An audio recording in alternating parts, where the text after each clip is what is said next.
benek kelan adat ingkang sampun benten kelan adat ingkang sampun kelampah mangke piye ingin dipun wastani benek kelan adat ingkang sampun beda karo adat lupiya sing wis kelakon menika kersanipun kados pundi Koko Prabu Yai Ratu Banowati kados sampun kecalan katresnan kaliyan pun Duryudana ing atasipun kula menawi menika Nalindra ing atasipun kula menika Ratu Yai Ratu Banowati menika minangka dados prameswari kewajibanipun prameswari menika tansah leladi dhateng menapa ingkang wonten gandeng jenengipun kaliyan pun Duryudana nanging sampun tigang candra menika nuwun sewu pendak-pendak Yai Ratu Banowati menika kula caketi tansah ewa satemah malingos mboten purun aben ajeng kaliyan ingkang rayipun Duryudana wangsul wangsul kula tambuhaken menapa to sababipun gadhahi sloga ingkang kados mekaten Yai Ratu Banowati mboten nate waloka lan mboten prasaja kaliyan ingkang rayi Ngastina nadyan nalika mapan sari wonten ing madyaning patenggan ingkang mesthinipun kula dipun ladosi satataning tiyang bebrayan nah Yai Ratu Banowati tansah anyingkur benda-benda kula jawil malah dipun kipataken tangan kula Koko Prabu lelampan kados mekaten menika kados pundi anggen kula badhe nglampahi mongko kula menika mboten saged gesang menawi mboten nyanding kaliyan Yai Ratu Banowati kula menika ratu kok gawe wedang dhewe mboten dipun ladosi dening Yai Ratu Banowati dahar ingkang saben dinten kula menika tansah dipun ladosi nanging sampun tigang candra menika mboten ate dipun rencangi dening Yai Ratu Banowati upami Yai Ratu Banowati menika sampun boten tresna kaliyan ingkang rayipun Duryudana Koko Prabu kula pasrah negari menika dhateng estanipun Paduka Kanjeng Koko Prabu Baladewa kula badhe pados margining pejah kula mboten saged gesang menawi mboten sinanding dening Yai Ratu Banowati Koko Prabu jagat Dewa Bathara jagat pangestu para nuwun sewu Yai namung perkawis ing kados mekaten menika mestinipun saking pamrayoginipun ing Raka ing Mandura ing Raka Katimbalana sowan wonten ing madyaning kedaton tumuli pepanggihan catur netra sabab nuwun pangapunten perkawis ing mekaten menika kula wau menawi kababar wonten ing madyaning pasewakan menika mangke hanjejereng sastra wirang kanalindhanipun Yayi Prabu Duryudana krana kami dhangetaken dening sangganing para kawula Nayaka lan Punggawa menika perkawis kula warga perkawis pribadi mesinipun dipun rembag antawisipun ing Raka ing Mandura sumawana Paduka Yayi Prabu ing Ngastina sedaya sampun kelampah kula namung kepengin nyuwun pangandikanipun Koko Prabu Baladewa keparenga paring obor pepadhang dhateng manah kula kedah menapa ingkang kula katindakaken menawi Yai Ratu Banowati nggadahi sloga ing kados mekaten nuwun pangapunten Yai adat lupiya ingkang sampun kelampah tiyang bangun bebrayan menika mboten badhe nuwun sewu uwal saking pacoban ngibaratipun tiyang lumampah tigang langkah kemawon mboten badhe saged mangertosi kesandung lan botenipun langkung-langkung tiyang nambut saning akrami utawi sampun mapan wonten ing bebrayan ageng nuwun pamunten slaganipun garwa ingkang kados mekaten menika kula nuwun sewu menapa wonten pangandikanipun Yayi Prabu ingkang gawe kogel kagelan penggalipun Yayi Ratu Banowati babar pisan mboten kula dereng nate damel kagol kogelan manahipun Yayi Ratu Banowati menapa ing dipun suwun tartemtu kula aturaken sarta kula minangkani menawi dados panyuwunipun Yayi Ratu Banowati nuwun sewu menapa wonten panyuwunipun Yayi Ratu Banowati ingkang Yayi Prabu mboten saged ngaturaken utawi mboten saged maringaken satemah damel kagol kogelan penggalipun Yayi Ratu Banowati Koko Prabu bebasan tumuruning lintang rembulan menawi menika saged kula gayuh tertentu badhe kula paringaken dhateng Yayi Ratu Banowati sedaya menapa ing dados panyuwunipun Yayi Ratu Banowati menika mboten nate kula damel kogel kagelan penggalipun Yayi Ratu Banowati nanging slaganipun Yayi Ratu Banowati kados mekaten menika andadosaken jipek raos ing manahipun ingkang rayi Duryudana wiladala nuwun pamunten Paman Sengkuni kula wonten dawuh Paman Seneng menika langkung sepuh tinimbang Yayi Prabu Duryudana mestinipun nate nglampahi lelampahan kados mekaten menika. Lha nuwun sewu. Menawi perkawis kula warga ngaten menika estunipun kula mboten kenging tumut-tumut, mboten kenging canduk lawung. Krana menika perkawisipun anak Prabu Ngastina. Inggih prawi atur kula menika mangke kaleresan menawi mboten lak marah damel wirangipun ingkang bapa ing kematian. Kula nuwun pangapunten menawi saking panginten kula anggenipun Gusti kula Sang Prameswari Dewi Banowati nggadahi kagul kados mekaten menika tumrap kula namung bab ingkang limrah. Limrah kados pundi? Limrahipun ngaten nggih. Nuwun sewu. Pawestri utawi garwa utawi Prameswari Negari Ngastina menika mboten benten kaliyan semaipun para nayaka, semaipun para punggawa. Nuwun sewu, kasaranipun wong wadon menika kadangkala sok gelo atine. Monggo nek wis gelo atine nggone ngrangkani karo atine wong wedok menika nuwun sewu, sanget angel nggih, angel. Mila perkawis mekaten menika tumrap kula dipun kendelaken kemawon. Mangke dangu sangsaning dangu menawi ingkang garwa menika betah kaliyan panjenengan tertentu tumuli nyaketi dhateng lenggahipun anak Prabu Ngastina. Kula sing boten kuat. Menawi kula ngendelaken Hai Ratu Banowati, kula menika sedina ora caturan, ora guneman kaliyan Hai Ratu Banowati kemawon. Kula menika gesangipun kadiradi gutang, mboten genep uripe Duryudana. Kula menika sedina mboten digandeng dening Yai Ratu Banowati, niku rasane urip kaya muspra tanpa guna. Laras saking tresnanipun iki. Mila mekaten. Bila ingkang saking menika kula nyuwun sabdanipun para sepuh menapa kita kula tindakaken Bawaduna. Wonten dawuh, Ger. Bawaduna gadhahi pamanggih menapa? Oh, nuwun sewu.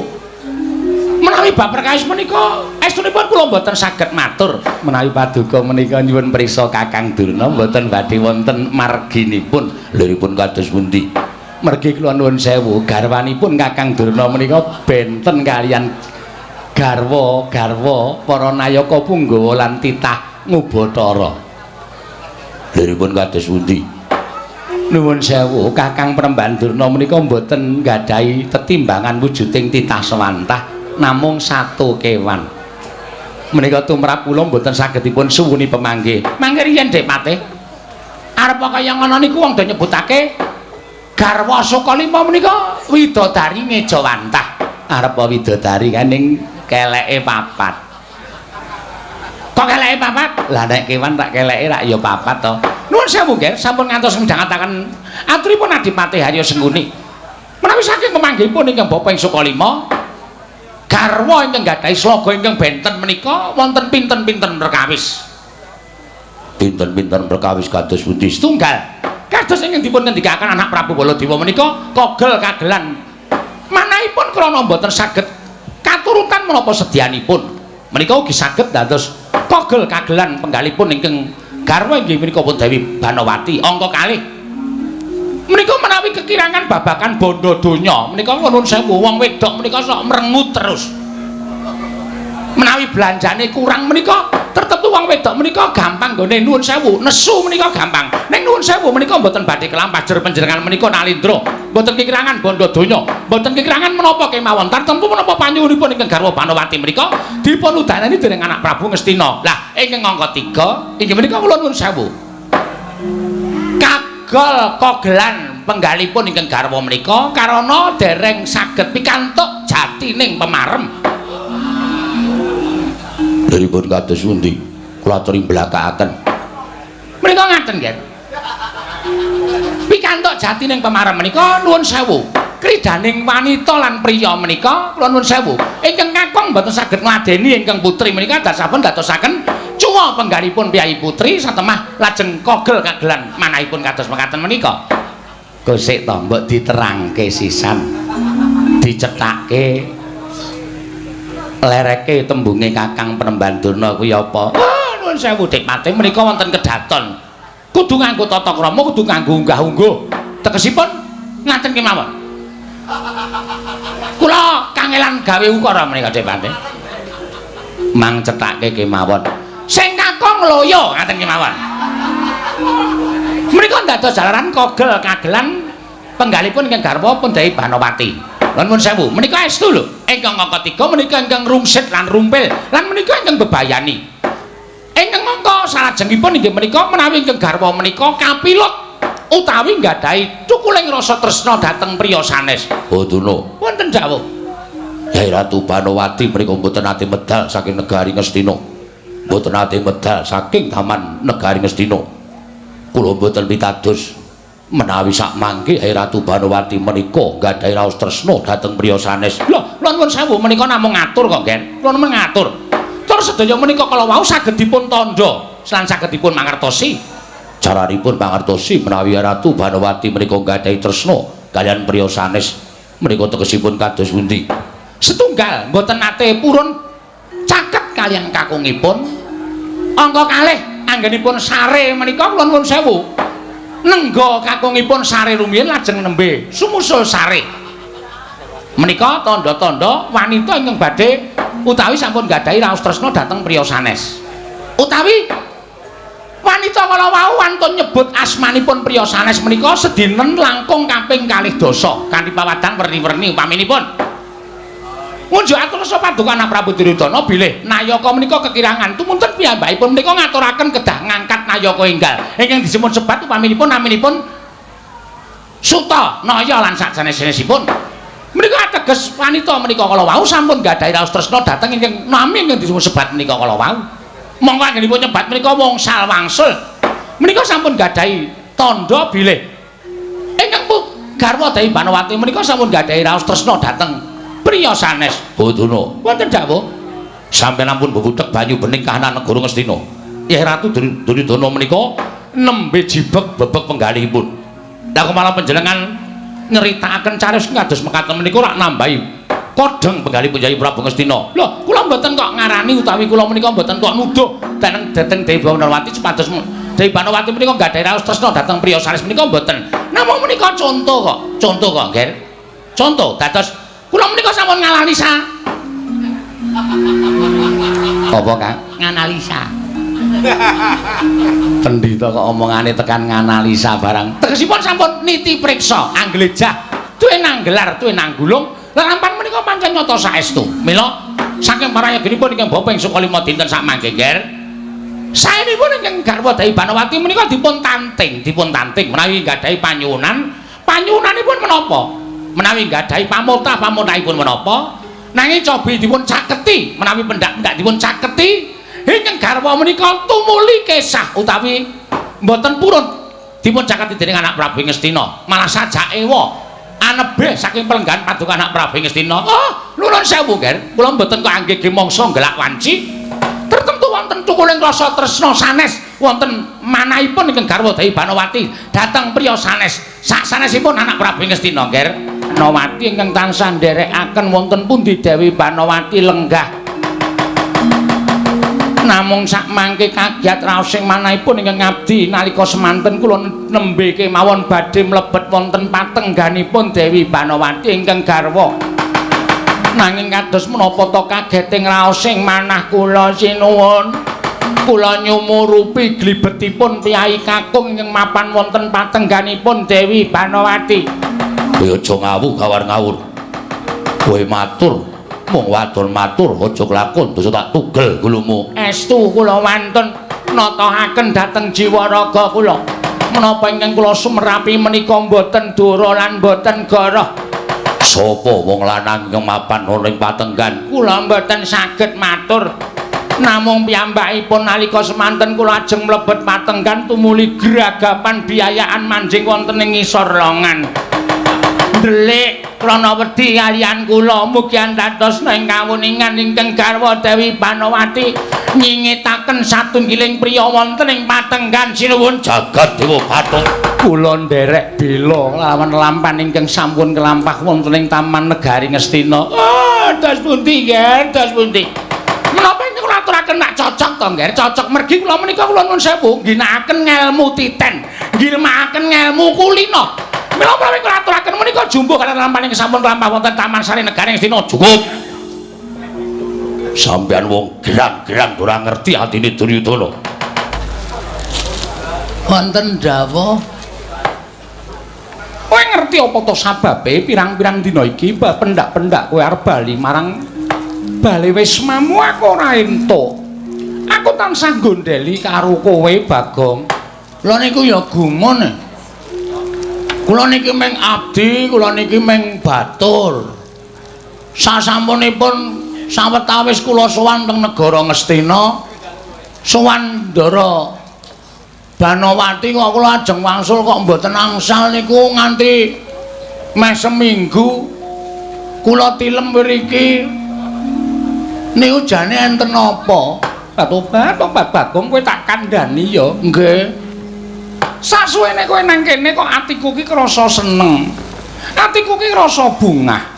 Aku kuwi jejering Prameswari ora nate diwarengake metu saka kraton. Mung nyawang pepasrening Taman Saris, pendak dina rak ya suwe-suwe, rak ya wis jeleh to nyawang tetanduran sarta indahing Taman Sari. Mula janjane aku kepengin srawung karo para wanita-wanita sak negara Ngastina. Ning kok ora iso mergo aku kuwi dadi Prameswari. Bareng kowe sawetara nang kene kowe kuwi tansah nyambut gawe tetembangan. Suka-suka parisuka lah kok atiku saya suwe saya seneng, atiku saya suwe saya bungah Bagong. Terus maksude kula mboten entuk bali, mbok kowe manggon nang kene. Tesih wonten kamar napa? Tegese sing mboten dingge. Mburi kae lho, gudang kae. Kena tok nggo turu. Wah ya ora wangun. Kula nang teng mriki niku nggih. Lah wong biasane kowe iki ya turu ning patengganku. Ning ora jejer. Sampeyan teng dhuwur kula teng ngisor. Teng ngisor amben. Pendak-pendak kula ken nembang sampean ming jawil tangan kula nembang. Terus kula nembang nggih to? Iya. Lah kula purun teng mriki ning ya naiklah derajate. Naik piye? Naik ki apa? Munggah derajate aja mung dadi Bagong. Ning piye to apa ya abdi? Ya kowe tak dadekke abdi. Kok kayane kurang wangun nek. Niku dereng munggah derajate mergo kula teng Amarka nggih ming wujuding abdi. Teng mriki kok ming abdi. Mbok dunggahke derajate napa to napa? Tobat kowe iki wonge nyenengake Bagong piye? Yen ndelok praupanmu ngono ya lecek. Nanging yen disawang pancen nyenengake. Nggih, pancen kula niku wong sing gawe senenge wong, ora tau gawe kuciwane atine wong. Iya pancen mengkono. Cara apa-apa gawean sing mapan ana ning negara Ngastina yen tok tandhangi mesti cepet rampung. Nggih, pancen kula niku nek karo gawean niku ditak dhisikke perkara seneng-seneng suka-suka parisuka gojek niku keri. Ning gawean rampung sik. Iya pancen bener. Heeh. Anu nggih. Iya Bagong. Nyatane gawean kabeh ya rampung. Jrambah Taman Sari ya resik, pendak-pendak esuk tok pel, sore ya tok pel. Nggih. Kula niku nek ora nyambut gawe awak kula jimpe. Awak kula kesel. Terus niki kersane pripun? Kowe rasah bali. Nun, kowe rasah bali. Lah terus anak bojo kula ya wis mengko dikirimi pangan sarta dana prabaya saka kene ora sawedi. Mengke nek kula ditakoke bojo kula, ya wis sakarepmu mengko le wangsulan sakarepmu. Ngaten mawon pripun nek upami bojo kula tak pegate. Terus kula tak teng mriki. Lah nek kowe nang kene terus bojomu sapa? Ah upama lho. Meng upama kanang ya. Sing jeneng wong ora ya sok neter ketrimaning urip ing atase sak Bagong. Niku nek duwe kepinginan ta ya tak omongake ning upama lho. Upama Iya. Upama bojo kula tak pegat terus anu napa kula teng mriki ya istilahe pel semono kuwi le nguntal piye. Wah iki ora tanggap iki. Pel niku artine pria idaman lain. Ya. Tobat tegese piye tegese? Tegese secara terlihat utawa dingertosi piyayoken niku panjenengan tetep garwane Prabu Duryudana. Ning di sisi lain panjenengan niku isin lah. Ora sa isin kowe matura ora sa isin. Lah kula niku ya nyawang karo kahanan kula sing bentuke kaya ngene iki kok duwe kekarepan sing kaya ngono ra ya padha karo cecak nguntal cagak cebol gayu wulan puto ngitung lintang tangan kelakone cepak wurunge to. Ning ora apa-apa yen Gusti ngudaneni sapa ngerti lho. Kowe ra ya ora ngerti atiku to. Kowe ya ora ngerti rasaku. Apa to sebabe aku mengking kowe bali ning bale wismamu kuwi janjane apa? Kowe ra ya ora ngerti. Iki guyon apa serius iki? Niki tenan lho niki. Iya, kowe engko tak blakani ning kowe blokose. Aduh. Ki nek kelakon gleleng tenan aku. Nek ratu kupil kita. Nganu. Pripun nggih? Kok sik aja guyu sik iki. Kene iki bingung malah. Golek kata-kata secara terlihat masyarakat panjenengan garwane Prabu Duryudana. Ning napa nggih? Kula niki bojo sing didelikke lah ngono wae. Ngono, bojo sing didelikke. Anu, napa jenenge?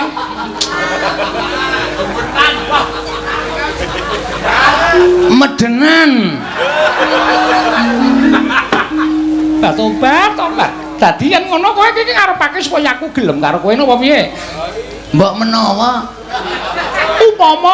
Upama aku gelem piye? wah gojek. Sembrono iki. Ora, upama aku ora ngendika karo kowe upama aku iki gelem piye? Ning aja nganti kawanguran dening Sinuwun Prabu Ngastina. Kowe nang kene tetep karo aku ning pendak-pendak ana nayaka tekan kene kowe tak delikke. Oke, ora masalah. Oke, ning sampean lahir batin. Ketuban kowe tak kandhani ya Bagong ning aja kaget. Kowe tak kandhani nggonku. Menging kowe bali ning bale wismamu ki janjane jebul nuwun sewu ya Bagong. Wong tresna ya ora kok perkara bagus. Wong tresna ki ora kok perkara sugih. Ning wong gawe seneng atiku ki ya iso nukulake rasa tresna.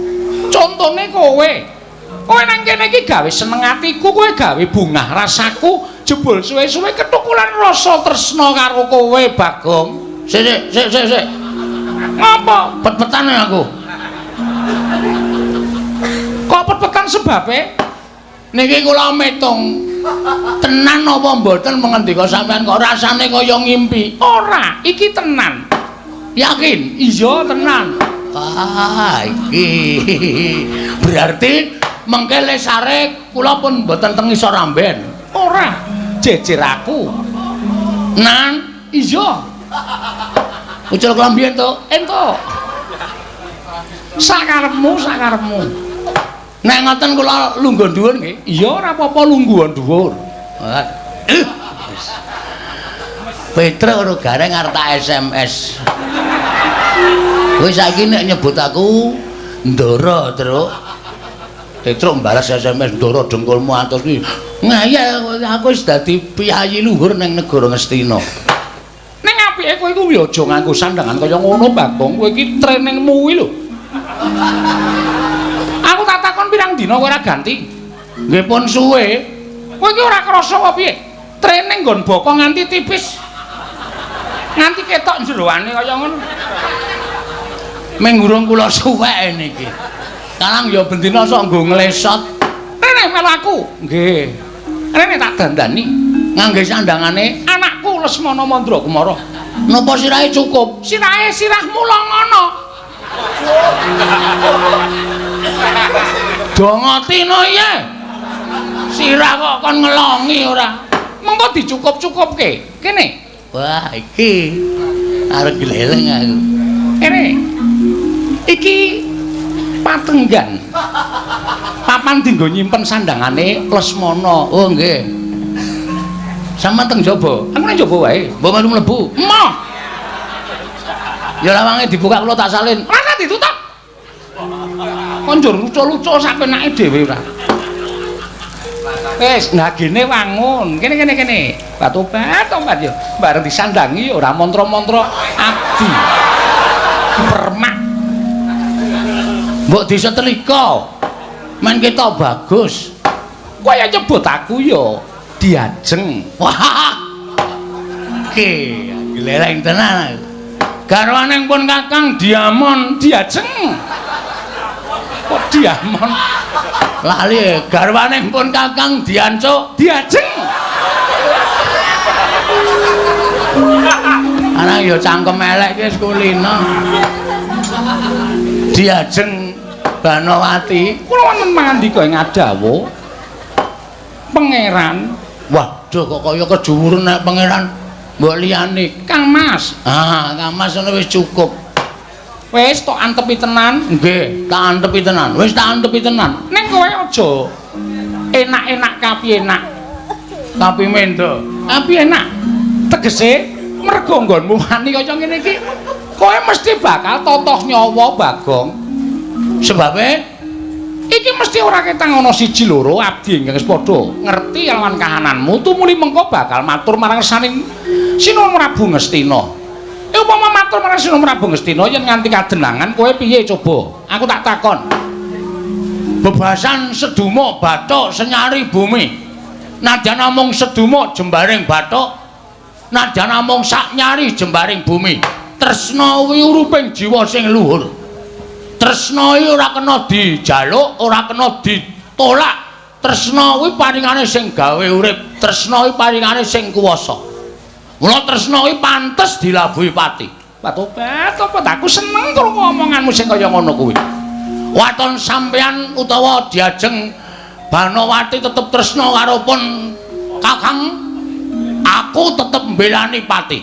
Sapa sing arep ngridu nggonku mangun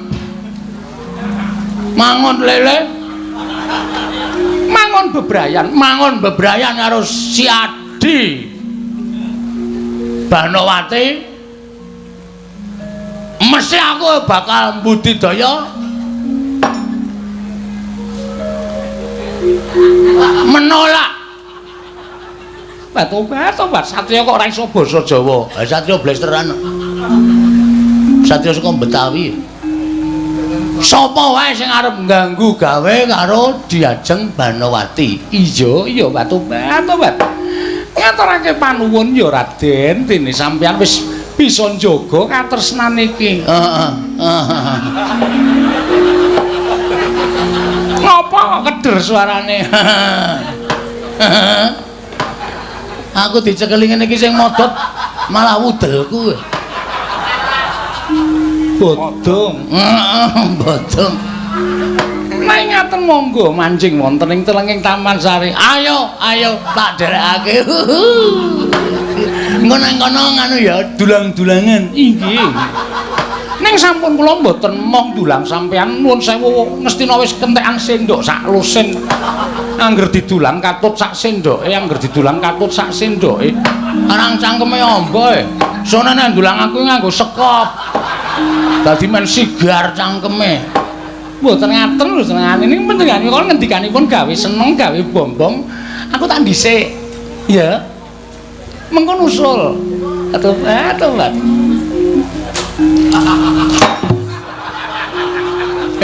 Tenan mlaku kowe. Beda karo bojoku. Bojoku ki mlaku kok nglesot ya. Kae mlaku kok iso apik banget. Mongko anggere sikile tengen napak. Kenene ngewo. Sikile kiwa napak. Kenene nengen iso mandung tung. Wah, Yai Ratu. Aja nganti selak karo batinmu. Ingsun kang bakal nyelirani apa ya jenenge? Blasteri karo panjenengan Nyai Ratu. Wah, lho mlebu patenggan tenan Diajeng Banowati.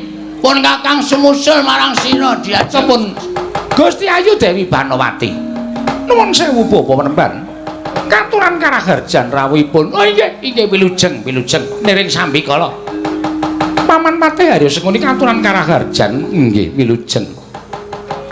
Menapa to sababipun dene jenengan dika rawuh wonten ing Taman Sari mongko mboten cecala ingkang saderengipun andadosaken ngagiat sotaning manahipun ingkang abdipun Banowati. Oh menika ngaten Gusti Ayu. Estunipun wonten madyaning parepatan kala wau ngrembak babakan anak Prabu inggih garwa panjenengan Nalendra Ngastina ingkang ngrumaosaken solah slaganipun Dewi Banowati nggih. Panjenenganipun Prameswari Ngastina menika benten ngaladat ingkang sampun andatosaken bingung raos ing manahipun penggalipun anak Prabu Ngastina tumunten babak angaleoni jujul lan usuli wonten sowanipun emban ingkang ngandika aku utawa matur bilih Taman Sari Negari Ngastina menika wonten satunggiling priya ingkang kasingetaken dening Gusti Ayu Dewi Banowati. Kula nuwun pangapunten menapa saestu leres aturipun emban menika kala wau. Tobat. Estunipun boten wonten priya. Mboten wonten penemban. Nuwun sewu panjenengan sampun ngantos paring pangandika ingkang boten jumbuh kalian kasunyatan. Saking mriki ketingal lho Gusti Ayu ingkang mapan wonten ing wingking panjenengan menika. Kula nuwun sewu menika sinten kula aturi paring dawuh ingkang sejatos. Sampun ngantos panjenengan menika paring pangandikan ingkang semunipun nutup-nutupi darah kawontenan wonten ing Taman Sari. Tobat. Estunipun menika sanes priya. Sanes ingkang mapan wonten taman nanging menika abdi kula piyambak. Lho. Abdi sinten? Abdinipun para Pandhawa inggih menika pun Panakawan Bagong. Lho. Bagong anakipun Semar inggih mekaten Bapa Penemban. Lho, lah kok mapan wonten Taman Sari Negari Ngastina? Menika dados panglipuring manah kula. Bagong sawetawis mapan wonten ing Taman Negari Ngastina menika dadosaken panglipuring manah kula. Jernyatanipun kula menika Prameswari ing mboten kenging medal saking Negari Ngastina. Dangu sangsaning dangu anggen kula nyawang taman menika ingkang sejatosipun gadhahi raos sengsem nanging lumareng ing wanci andadosaken raos kula menika bingung. Krana kula mboten saged nyumurupi dhateng kawontenaning Jawi Negari Ngastina. Tumunten Bagong sowan. Bagong sasampunipun mapan wonten sawetawis Negari Ngastina mriki, raos kula menika ayem, raos kula menika tentrem, raos kula menika seneng. Malah kula ingkang nyuwun supados Bagong menika sampun ngantos wangsul dhateng sudungipun. Tumunten kula dawuh supados mapan wonten Negari Ngastina. Lho, mangke rumiyin. Bagong menika derajatipun naceplik wong loro saudon telu saurupan. Bagong menika namung batur. Lah kok mapan wonten ing Taman Sari mongko Taman Sari menika mboten kenging wonten setunggiling priya, setunggal kemawon ingkang mlebet wonten telenging taman. Nanging Gusti Ayu Banowati menika sampun nerak pacak nerajang perbatan. Wonten mlebetaken setunggiling priya. Bagong menawi mapan wonten taman menika kedadipun hukum krana sampun wonten nyaketi dhateng Prameswari Negari Ngastina. Samangke ngaten mawon, Bagong kula aturi masrahaken dhateng kula. Menawi Bagong sampun kecepeng badhe kula bondo tanganipun kula kruncung sukunipun kula aturaken anak Prabu Duryudana. Sencaki ora ini kaya ember kaya ngono. Lho ya lha kok dadi iso kaya ngono-ngono nuwun sewu Gusti Ayu menika ngagem busananipun sinten? Panci Bagong kula maringi busananipun inggih menika anak kula pun Lesmana Mandrakumara. Wah, lah saya kemewat. Saya ngias karo wong Ngastina ing atase derajate ngaceplik kula saudon telu saurupan. Lah kok wani ngagem busananing putra nata Ngastina. Bagong. Penemban Durna. Iya, dasar para nyata. Aku Begawan Durna. Tepungke Satria Baja Hitam. Baca-baca dengkulmu melocot kira. Kowe iki Bagong arep nganggo nyandang kaya apa wae iki raimu kuwi ora iso diapusi. Raimu ora iso ngapusi karo sapa wae kowe iki jejering Bagong. Wis rasa dadak kowe kan gunem tanpa guna. Kowe ngopo mapan ning Taman Sari Negara Ngastina? Lho. Ora entuk undangan kok. Lho, undangan apa? Lho aku wis ijab karo Yai Dewi Banowati. Iya. Ora usah iyang-iyang sengkune arep ngopo kowe? Asli nek ora percaya takono Dewi Banowati. Dewi Banowati iki garwa nata Ngastina, wis ngerti. Ning ngoyong apa? Penggaling Dewi Banowati merga dadi garwaning Prabu Duryudana. Prameswari ora entuk metu saka kraton ming kaya dikunjara ning jero Taman Sari.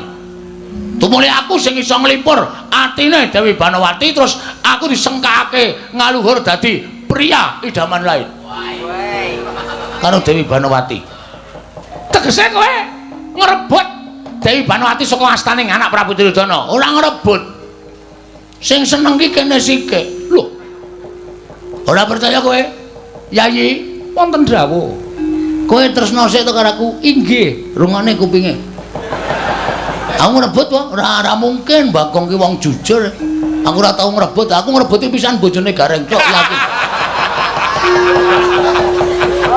Mergo kok kaya ngawe-awe. Nek anggone kakangku dhewe ora masalah. Tobat. Konjur kaya ngono lho ning ngendika. Wis kowe meneng. Wah, aku wis tetep ngantepi seduma Bathus nyari bumi. Katresnan kuwi gondol nyawa tak lakonane.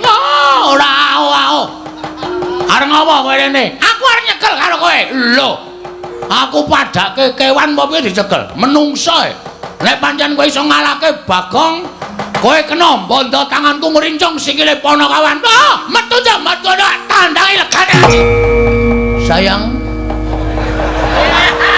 Wonten dawuh. Aku pamit perang ya, Dik. Inggih. Sun. Menapa? Bubar sar-saran tanpa iso dikukup niku jejanjane enten apa? Nyekel maling Ngastina. Lho, maling. Sing dimaling Mbak Yumu. Wedan. Sapa, Man? Gusti Ayu Banowati Prameswari Ngastina. Wah, jelek urip. Jelek nyawang gelaring jagat semih rembulan. Wamani nyolong kok nyolong kakak tua. Kakang Mbok. Kakang Mbok Ayu Banowati. Cekelen kowe iso nyekel gedhe ganjane. Kukulan wis ciare dewan.